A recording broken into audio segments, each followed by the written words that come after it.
Hello YouTube! In this video we will talk about Ender 3 to Voron Switchwire conversion mod.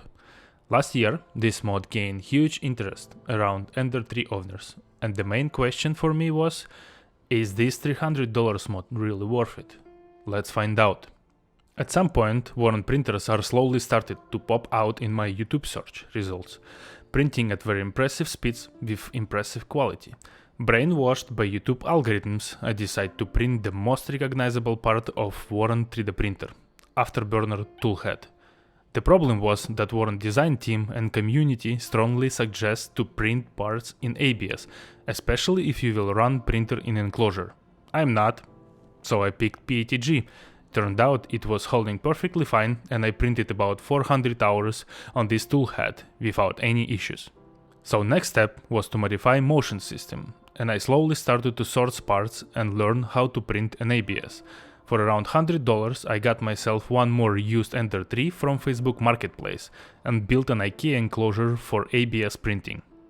Initially I decided to mix Gizel and Triano VoronUser mods with original Switchwire parts to have my own iteration. At the time my parts started to arrive, Voron team released new Stealthburner toolhead, and I decided to include it in my build too. I printed some of the original Voron parts, and that is where I found out that an aluminum extrusion used by Creality have smaller dimensions compared to official Switchwire build.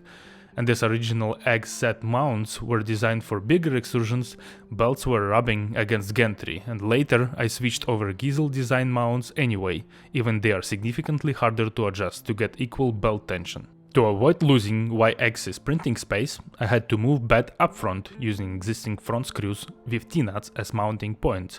As Ender 3 V2 has full assembled bottom, I had to mirror gantry parts in order to use original cables as their length was right on the edge but still fitted. I only had to add few more wires to handle toolhead LEDs and extruder motor cable, as original was short. Ender 3's gantry is a bit longer than needed, so I had to cut an extrusion to be exactly 320mm to fit the build. Also, I kept an original bed assembly as it was working perfectly fine since day one, and I don't see any benefits of upgrading it. To have more control over printer with Clipper, I used new Big 3H SKR mini board, and to run FluidPi I used Raspberry Pi W, powered via UART. Creality uses an aluminum bottom cover, so I scratched painting and soldered two brass inserts to mount Raspberry Pi nearby the fan. Reflected airflow from control board was enough to cool it. As 3 new 0.9 motors would cost around $70, I decided to stick with an original one.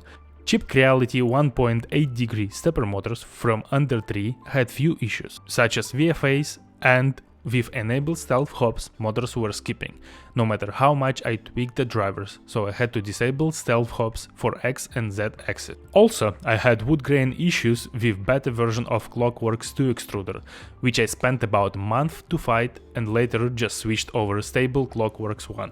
After finishing the build, to make a fair comparison, I took my second stock Ender 3 and installed very cheap direct drive mod by Sorkin with new SKR board, which later was tweaked exactly the same way as my converted printer. I made few prints to compare those printers, and the time came to answer the question, is this mod really worth it? I would call Core XZ kinematics the king of the bed slingers. It is definitely have clear benefits over same class lead screw printers. Lighter gantry gives opportunity to achieve faster speeds without quality loss. No gantry unleveling issues, which also achieved with less motors. Very consistent Z-hope. No more first layer inconsistencies related to the lead screw lock.